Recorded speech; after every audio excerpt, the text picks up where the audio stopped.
Hello engineers, product designing software ആയ solid പറ്റി അല്ലെങ്കിൽ certified solid works associate skills achieve ചെയ്യാൻ മലയാളത്തിൽ പഠിപ്പിക്കുന്ന എൻ്റെ മറ്റൊരു വീഡിയോ ട്യൂട്ടോറിയലിലേക്ക് എല്ലാവർക്കും സ്വാഗതം. ഇതുവരെ നമ്മൾ സ്കെച്ചിങ് കമാൻഡ്സുകൾ ഉപയോഗിച്ചുകൊണ്ട് സ്കെച്ച് ചെയ്യുന്നതിനും അതിൽ ഫീച്ചേഴ്സ് അപ്ലൈ ചെയ്തുകൊണ്ട് ഒരു പ്രോഡക്റ്റ് ക്രിയേറ്റ് ചെയ്യുന്നതിനും അല്ലെങ്കിൽ ഒരു പാർട്ട് ക്രിയേറ്റ് ചെയ്യുന്നതിനും അങ്ങനെ ക്രിയേറ്റ് ചെയ്ത ഒത്തിരി പാർട്സുകൾ അസംബ്ലിയിൽ കൊണ്ടുവന്ന് അസംബിൾ ചെയ്യുന്നതിനും ഇതുവരെ നമ്മൾ പഠിച്ചു. ഇനി നമ്മൾ പഠിക്കാൻ പോകുന്നത് സോളിഡ് വർക്സിലെ മൂന്നാമത്തെ സെക്ഷനായ ഡ്രോയിങ് സെക്ഷനെ പറ്റിയാണ്.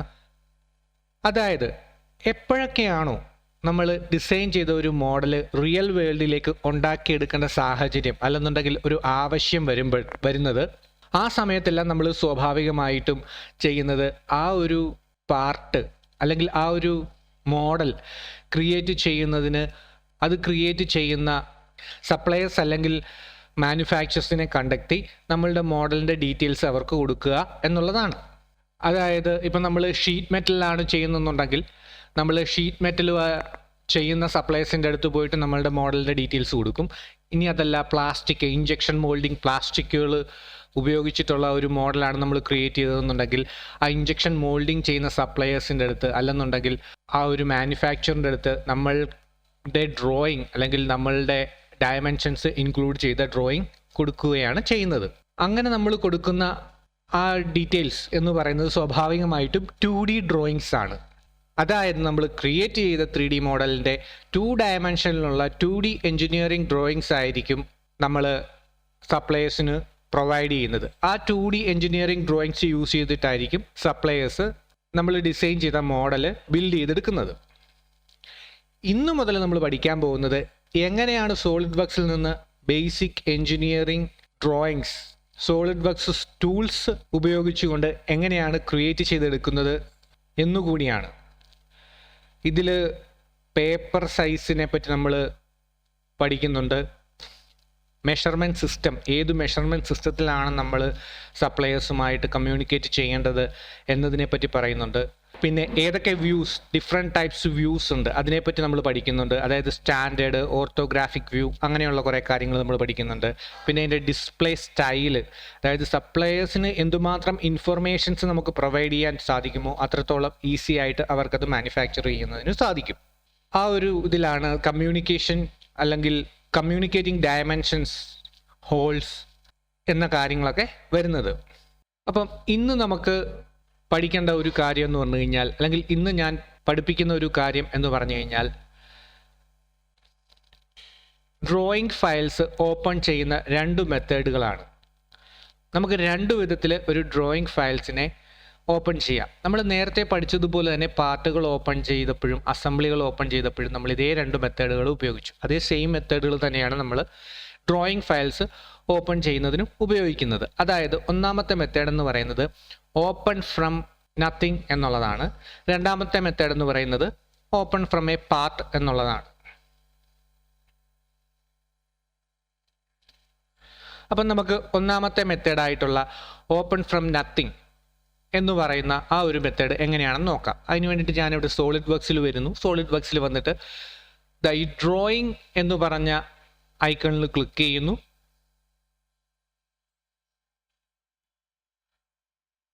അപ്പോഴത്തേക്കും നമുക്കൊരു പുതിയ വിൻഡോ ഓപ്പൺ ആയിട്ട് വരും.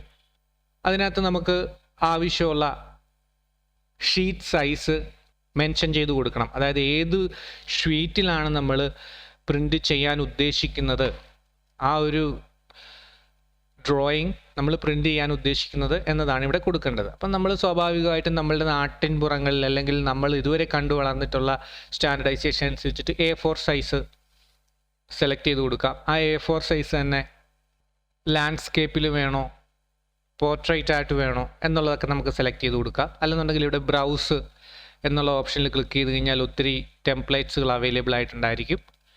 ആ ടെംപ്ലേറ്റുകളിൽ നിന്നും സെലക്ട് ചെയ്ത് കൊടുക്കാം. ഇവിടെ കിടപ്പുണ്ട് A4 ലാൻഡ്സ്കേപ്പ്, A4 പോർട്രേറ്റ്. അതിനെ ഓപ്പൺ ചെയ്യുക. അല്ലെന്നുണ്ടെങ്കിൽ ഇവിടുന്ന് സെലക്ട് ചെയ്യുക.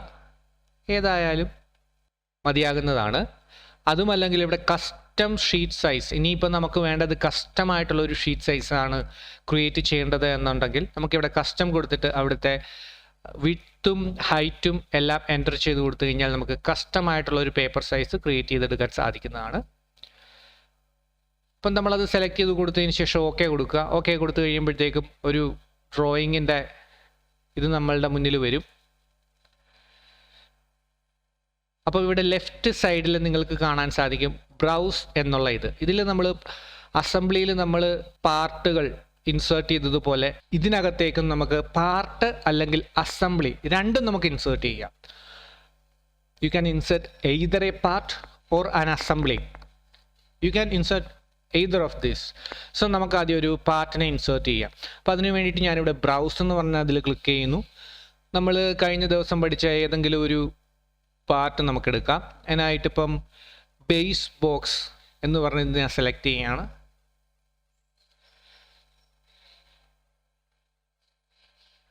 അതിനായിട്ട് ഞാനിവിടെ ബേസ് ബോക്സ് എന്ന് പറഞ്ഞ ആ ഒരു പാർട്ടിനെ സെലക്ട് ചെയ്യുന്നു. അപ്പോൾ പാർട്ടിനെ ഐഡൻറ്റിഫൈ ചെയ്യുന്നതിന് വേണ്ടിയിട്ട് ഞാൻ ഓൾറെഡി പറഞ്ഞു തന്നിട്ടുണ്ട് എങ്ങനെയാണ് നമുക്ക് ഈസി ആയിട്ട് പാർട്ടിനെ ഐഡൻറ്റിഫൈ ചെയ്യാൻ പറ്റുന്നത്. അതായത് SLD PRT എന്ന് പറഞ്ഞാൽ പാർട്ടാണ്, SLD AS എന്ന് പറഞ്ഞു കഴിഞ്ഞാൽ ഒരു അസംബ്ലി ഫയലാണ്. അപ്പം നമ്മൾ പാർട്ട് ഫയലിനെ ക്ലിക്ക് ചെയ്യുന്നു. ഇതിനെ ഡബിൾ ക്ലിക്ക് ചെയ്ത് ഓപ്പൺ ചെയ്യാം, അല്ലെങ്കിൽ ഇവിടെ ക്ലിക്ക് ചെയ്തതിന് ശേഷം ഇവിടെ വന്ന് ഓപ്പൺ കൊടുത്താലും മതി, അത് ഓപ്പൺ ആവും. നമുക്കിപ്പോൾ ഡബിൾ ക്ലിക്ക് ചെയ്ത് ഓപ്പൺ ചെയ്യുന്നു. അപ്പം മൗസിൻ്റെ തുമ്പത്തായിട്ട് ആ ഒരു പാർട്ട് വന്നിട്ടുണ്ട്. അങ്ങനെ വന്നതിന് ശേഷം നമ്മൾ ഇവിടെ കൊണ്ടുവന്ന് ജസ്റ്റ് ഒന്ന് ക്ലിക്ക് ചെയ്യുന്നു. അതിനുശേഷം മുകളിലേക്ക് പോയി ക്ലിക്ക് ചെയ്യുന്നു. അതിനുശേഷം റൈറ്റിലേക്ക് ക്ലിക്ക് ചെയ്യുന്നു.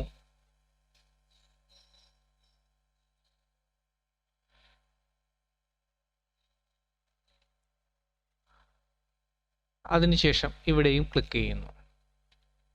എന്നിട്ട് എസ്കേപ്പ് കീ ഞെക്കി കഴിഞ്ഞ് കഴിഞ്ഞാൽ നമുക്ക് ഈ ഒരു ഡ്രോയിങ് നമ്മുടെ ക്യാൻവാസിൽ സെറ്റ് ആവുന്നതാണ്. ഓക്കെ,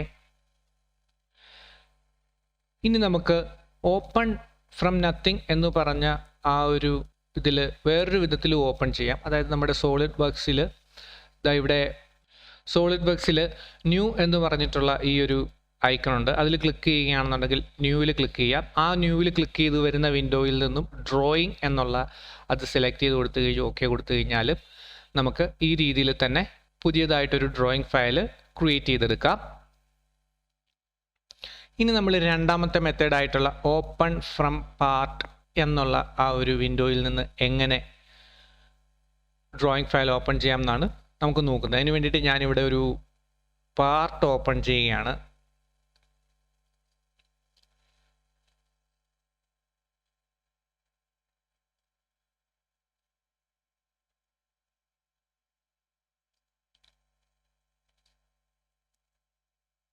ഒരു പാർട്ട് നമ്മളിവിടെ ഓപ്പൺ ചെയ്തെടുത്തു.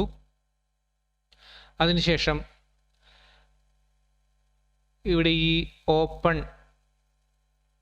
അതിനുശേഷം ഇവിടെ നമ്മൾ അതേ ന്യൂവിൽ വന്നിട്ട് മേക്ക്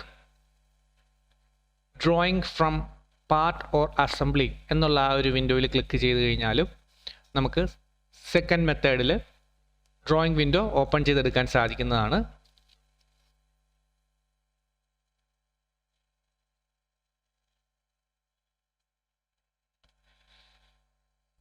ഇന്ന് പഠിപ്പിച്ച ഡ്രോയിങ് ഫയൽ എങ്ങനെ ഓപ്പൺ ചെയ്യാം എന്നുള്ള രണ്ട് മെത്തേഡുകൾ നിങ്ങൾക്ക് വ്യക്തമായി മനസ്സിലായി എന്ന് വിശ്വസിക്കുന്നു.